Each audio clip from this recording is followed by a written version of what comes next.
Hey, so kia ora koutou, ko Victoria McLennan toka waiwa, but please call me Vic. And welcome to this ITP Lunch and Learn webinar with Simon Lloyd Evans. Welcome, Simon. Thank you, Vic. It's lovely to have you here. Thanks everyone for joining. This is a webinar, so Simon and I have got about 30 minutes worth of content, but if you have any questions for Simon at any stage during the discussion, please use the Q&A and I'll seed those questions into the conversation that you put in the Q&A function. And I'll remind you halfway through about the Q&A. So Simon, we're here to talk about leadership and the supposition that everyone can learn leadership skills, no matter where they are in their career, whether you're on a technical career path or a leadership career path, or they just don't know where they want to go. Can you kick us off by talking about the types of leadership skills people can use no matter their role? Certainly, yeah. So, quick snapshot of where I get all this from is over. Yes, sorry, I forgot to ask you to introduce yourself. That's right, I can weave this in. Excellent. So, more than 30 years in the IT industry in various forms.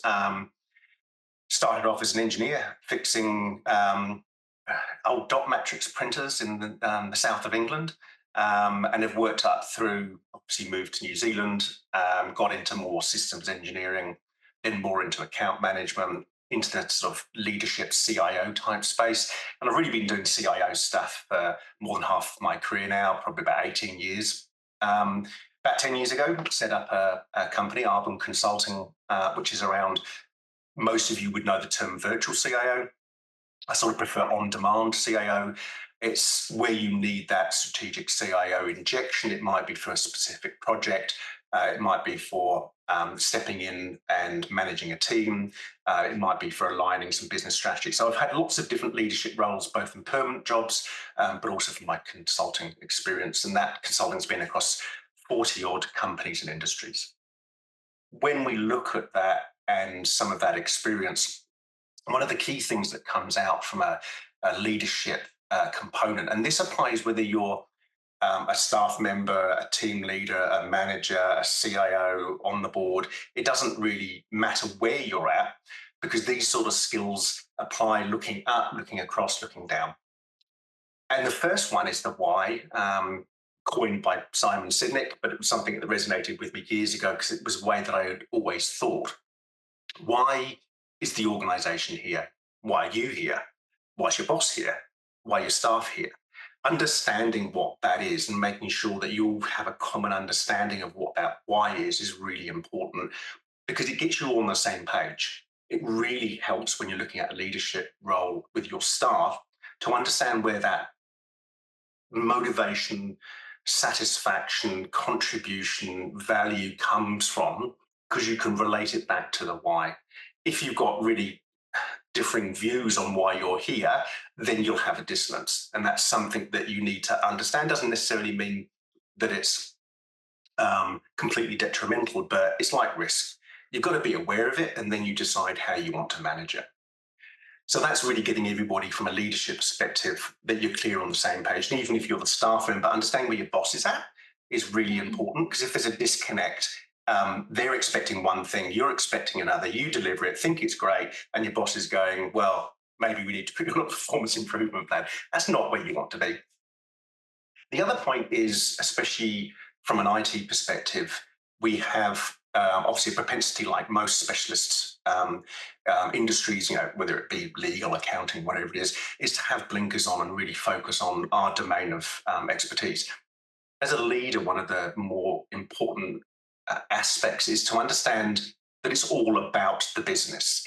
There isn't an IT plan, an accounting plan, a marketing plan. There's a business plan. You're a key component of it, and where do you vest your value within that overall organizational plan? So understanding your why, it's all about the business. The next one is about being, and this is difficult if you're not used to it, but being self-aware. And what I mean by that is understanding what's good and not so good, and how you fit within that, and where you can add value and not add value. And that's okay, because You can't add value everywhere. But having that self-awareness of where your Jedi zone is really important, because then you can understand how you can apply that Jedi zone in the right way. And when you can't, or your Jedi zone doesn't apply, what are your coping techniques? Self-awareness and self-recognition of something that isn't your area of expertise, and how do you cope with it? I.e., I'll phone a friend. You really need to understand that's really quite an important thing. Next one is just general personality stuff about being open, being inquisitive, and listening. Too many managers, as some of you probably would have experienced, are all around there being a talking head. They're broadcasting at you. You, as a manager, want to be able to listen to all of the peers, staff, bosses, and get a holistic view of what's going on. So, two of those, one of those, that old analogy. Going back to that coping techniques, the other one is around humility. Is you don't know everything, and you're not actually expected to know everything. So it's really honest and refreshing when you hear a good manager say, "I don't know that." Either I'll go and find out, or I'll ask someone who does know. Don't make it up on the spot. Just say, that's something I don't know, especially things like board meetings. When you get pushed into a corner with other board members or the chair, or you're going, oh, I need to answer, I need to say something. Saying, I don't know, I'll find out, is a perfectly valid response. With that understanding of, or being humble about where your Jedi zone is also being able to pivot. So what I mean by that is accepting constructive criticism, actually allowing and offering, especially your staff, to challenge you. Quite often, as a leader, we fall into these realms, especially with sort of more existing or longer term organizations, where we've always done it that way.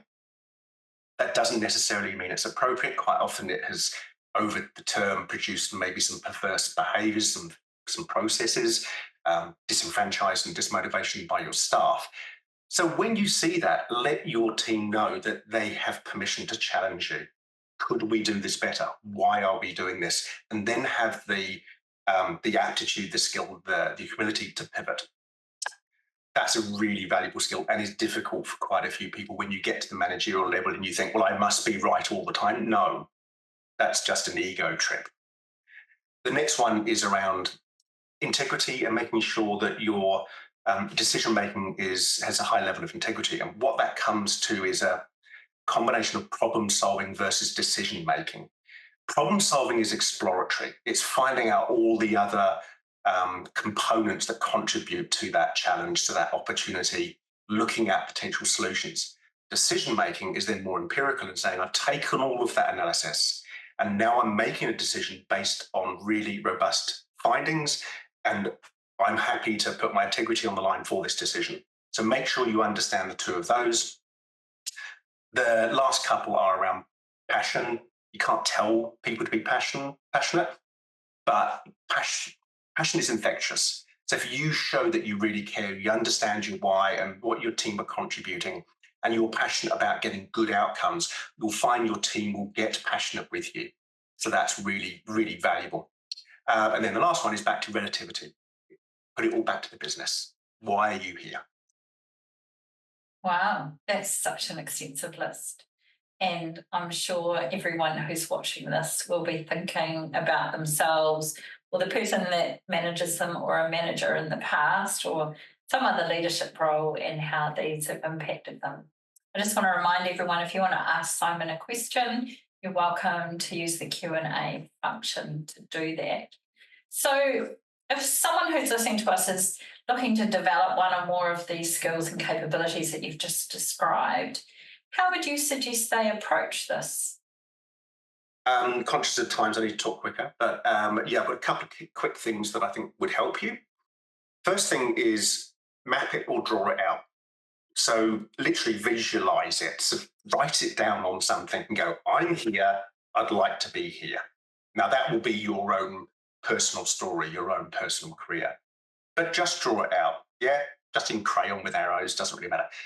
Then I would segment it, chunk it up into the different components of where you're at now, where you want to be, What are the characteristics or attributes of where you want to be? That might be, I need to be better at understanding the finances so I can actually talk to the CFO at a basic level, accounting 101.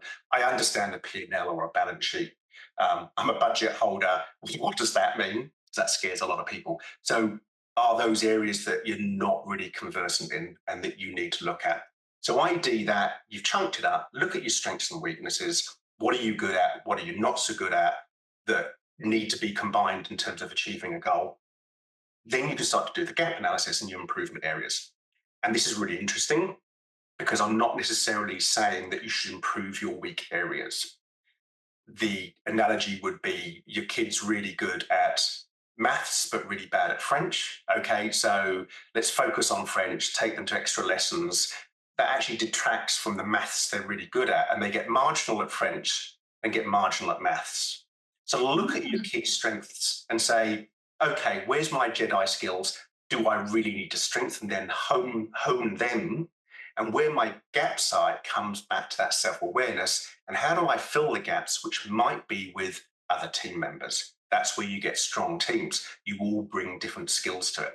So when you identify gaps and where you want to grow, it doesn't necessarily mean you need to be good at everything. As I said, good managers recognize what they're not good at and when they need to phone a friend. That also comes into the Jedi zone is usually what you're passionate about and what you're good at. Make sure you remain strong in those areas. Then you can start to do an improvement plan and start to look for mentors like ITP offers. And you can then start to phone those friends, look for courses. Where do I need to skill up? And that will give you that improvement plan and give you a nice timeline of how you want to develop your career. One of the things, and this wasn't kind of in the script we prepared, but you just twigged in my brain, is sometimes people aren't self-aware enough to know where their blind spots are. Do you have any advice on how they understand their blind spots? So if if you're really having trouble influencing your peers, for example, and are struggling to figure out why you're having trouble influencing your peers, do you have any advice on how someone would go about identifying why they're struggling in a particular area? Depends on how comfortable you are, but Mm. we've all got friends, we've all got mates, people that you trust more. Now, it might be that some of those peers you get on with, that you could actually ask them and go, why am I not getting this across to you? And have an open, be vulnerable and say, Mm. where am I getting this wrong? Can I get some advice? It's like when you lose a tender and you go, okay, yeah, no, you weren't successful. Getting the feedback of why you weren't successful is the really valuable bit. Because you go, okay, I could be better, but you've got to know where. So if you can't ask your peers, if it's a bit awkward working situation or whatever that is have a coffee with a mate and just go, look, I'm having a few of these issues. Be honest with me, and you've got to be willing to accept constructive criticism in that context and tell your mate or whoever it is, give me some honest feedback. Because if you're blind to those spots, you're blind to them. You have to get an external perspective to give you that perspective, that visibility of where you potentially could pivot. So don't just keep sitting there with your blinkers on going, this isn't working, this isn't working. Ask a friend. That's brilliant. Thank you for that. So I'm often asked by very technical people whether it's better for them to move into management or leadership or to stay on a technical path. Do you have any advice for someone who's grappling with that challenge? Yes, so it comes back to the earlier point around Jedi skills, passion and skills. So it's that passion skill Jedi combo. Where's your desire? Where's your happy place? If your happy place is on the tools, then don't think about management. If it's usually because you feel you should be promoted, you should be a manager. Not everybody makes a good manager, and that's fine. If you're happy doing some coding, building a website, fixing a server, doing some business analysis, that's brilliant. So the first thing is understand where you're at and what is the influence that makes you think you potentially should be moving into management. If it's something you want to do, something you want to learn, then that's great. So also the other point is getting some understanding of management and leadership is really useful, even if you don't want to be or won't be a manager. Understanding how to relate across different areas and how teams, it's all around individual behavior, team behavior, and organizational behavior. Getting an understanding of that gives you insight across the organization. It doesn't necessarily mean you need to be a manager. So you've got to be honest with yourself. Do you need to know or do you want to be? Where's your happy zone? That's a really, really good point about just understanding the people that you're working with and their priorities and decision making processes, and sometimes one of the things that we're really technical people in our industry that we really grapple with is when the organisation we work for goes, no, we're going in that direction, but actually we technically know that the best direction was in the other direction, or pink polka dots were better than blue squares, to decorate something, for example. Um, and so it's really hard to kind of, from your position of strength of technically knowing, to necessarily understand all of the other conditions that are forcing that Yeah. outcome. And that sort of comes to the other component I had here, which was around leverage. Um, if you think you do have some management skills or would be a good leader, whatever that happens to be, but you're really good on the tools, can elevating you a level in the organization to more of a management role give you more leverage to make better outcomes for the organization? So you find that you have some really good technical people that do have a bent for actually managing people. They've got some good people skills. They step into a team leader or semi-management role that's still relatively technical, but not directly on the tools. But they can then leverage across a much broader base within the organization and inform it should have been blue squares because of, and they can articulate that. So one of the questions I've got there is, do you think you can have a greater impact at a level of management while still keeping you happy? Because that's really satisfying when you can see the organization benefit from your knowledge because you're at a level of, and it's just business, organizational politics. You get to levels where people will talk to you more. That's Yeah, life. yeah. And then the last point is just from an advice perspective, motivation and happiness, as I said, is what gives you that warm, fuzzy feeling? Is it feeling that you've contributed, being recognized and valued, the money? Um, be honest with yourself. What's your driver for your career and what's going to make you happy? Don't start moving up the ladder if you actually ultimately get stressed and depressed. It's probably not a good move for you. And you'd be amazed, and I'm sure you experience this all the time, how many people I speak to who get promoted and promoted into leadership roles, and they'll end up being technical director or something with a really fantastic title, but all of their time is spent on staff and administration, and they're completely disconnected from what they're passionate about. Yes. And a lot of people don't realise that that's what they're actually buying into, do they?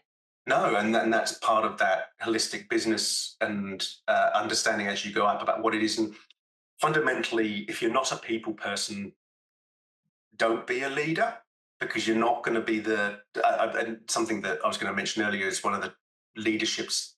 The reason why I got into leadership is because I had a manager who was excellent and early on in my career and really influenced my thinking.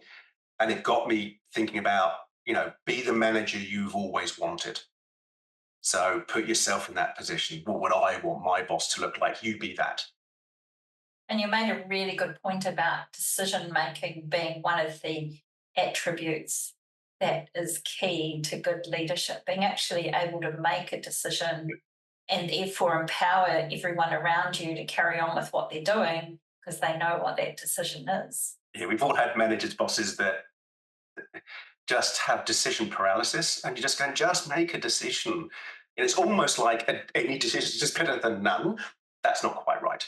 But you know what I mean is you end up just treading water and the team just get demoralized. Yes, definitely. Now, Simon, we used to offer the CIO course for those on the CIO leadership track.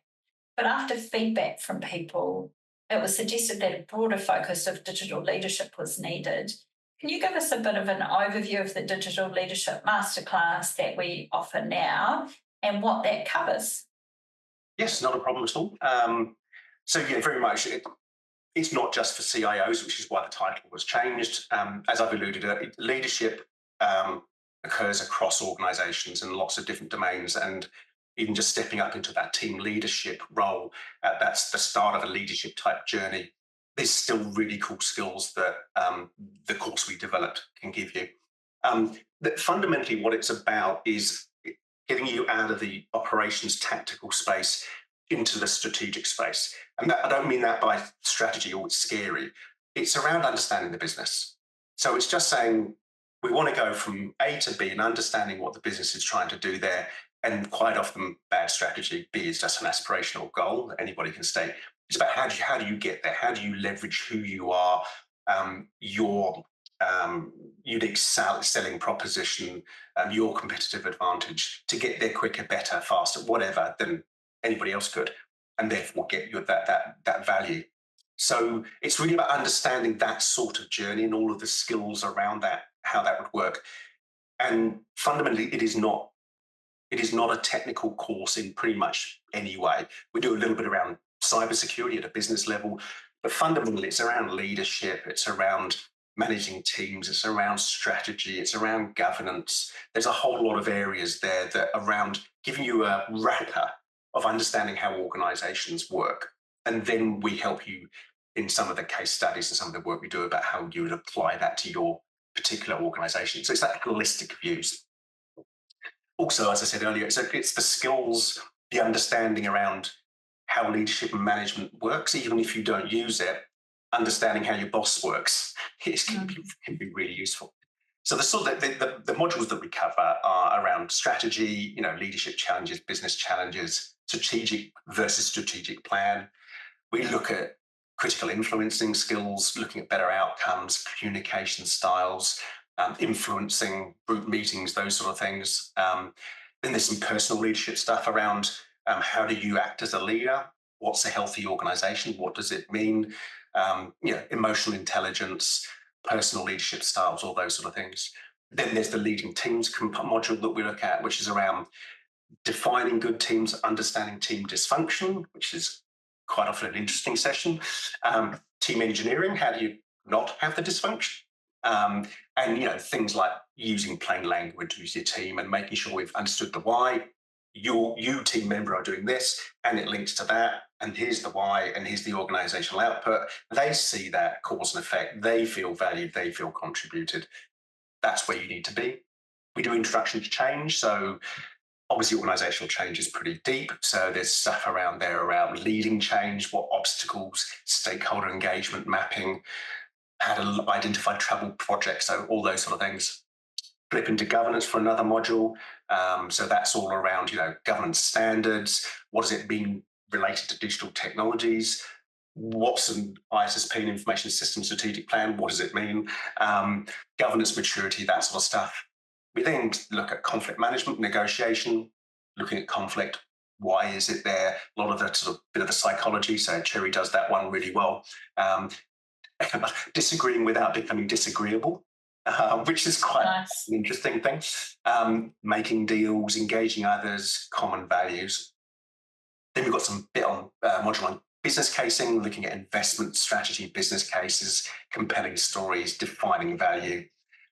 Security stuff run by a great guy, Ferdinand. How to look at your cyber posture, tactical governance risks around cybersecurity. How do you look at right sizing your processes, looking at those cyber vulnerabilities, those attack vectors.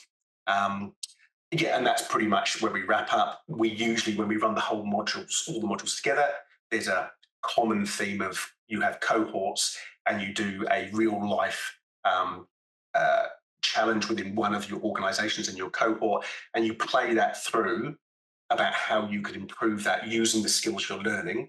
And then you do a board presentation to like a Dragon's Den mock board at the end, which is me and a few others, and we grill you, but in that sort of safe environment. So you get that board business case presentation, justification type vibe. And it's better to do that in that mock Dragon's Den than when you do it for the first time in front of an exec or a board. So it's really about giving you those broad, holistic skills. You can then take whatever you need of that and look at your Jedi zones and look at, okay, well, that stuff really resonates, really passionate, and you can pick and choose, and it helps you structure your leadership aspirations, and it'll either turn you off leadership or on. But Right. it's good to know, because obviously, as I said, some people like they look at that and go, look, it's just not me. What we have found is most people that attend the course, well, all of them have attended our previous ones, have come away pretty much blown away, going, "Oh, that's opened my brain." Yeah, I've had some amazing feedback from people who have attended it. So definitely always positive. Now we've got lots of questions on the Q&A. We've only got 3 minutes left. So I don't know how we're going to do this. Ant's obviously starting a new job. He'd like to know, as going into a leadership role, what should be in his 90-day plan? What would you recommend he include? Okay, 90-day plan, man, that's more than 3 minutes. Very quickly, the first thing is shut up and listen. So get in there, understand what's going on, go and talk to everybody you possibly can, all the key stakeholders. Get yourself known as a listener, take all your notes, suck it in. The first month is all about learning your new job, learning your organization, where everybody's at. Month 2 is around where you've established some overall objectives around where you want to go and what are the quick wins. Where can I start to remove stuff that's getting in the way to give potentially, usually by team, the intellectual headspace back to help me do the longer plan. That's a quick snapshot. That's a great answer. Next question was from someone about how to deal with a micromanager, like a manager who's putting cameras up and keystroke logging and things. Do you have any advice? I know that's a hard one. That's a hard one. I mean, the first thing that pops into my mind is, why are they doing it? Where's the insecurity here? And it's very difficult when if you're micromanaging, the boss is micromanaging, to ask them, why are you micromanaging? Yeah. It might be that initially just coming up with some empirical evidence to say, the job is getting done, the outcomes are happening. Could I ask honestly, what are you dissatisfied with? To try and have an open conversation with them, but have a bit of evidence around it's working. So why are we keystroke logging? There's a lot to unpick on that one. There is. Yeah. Well, our last question in our last minute is from Nathan, which is a great question.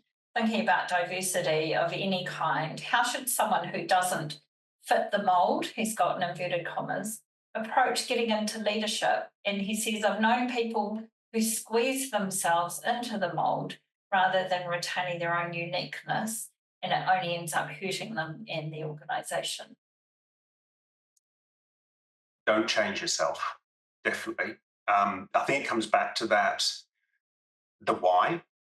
If you can get down to the nub of what the organisation is doing and you can articulate that, then your mold is irrelevant, and the organisation or the relevant managers that potentially will be hiring you, if you can convey how you can add value to the why and achieve the outcomes, then that's valuable and they should take that on board. If you can demonstrate that well and they won't acknowledge it, it's not the organisation for you. I love it. And you went back to the why, which is what you start with and started us with. Thank you so much for your time. So much to unpick in 30 minutes. People can keep an eye out for that leadership masterclass that Simon and a whole lot of other great people run, and join it when it runs at different times during the year. Really appreciate your time, Simon, and I'll let everyone get on with their days.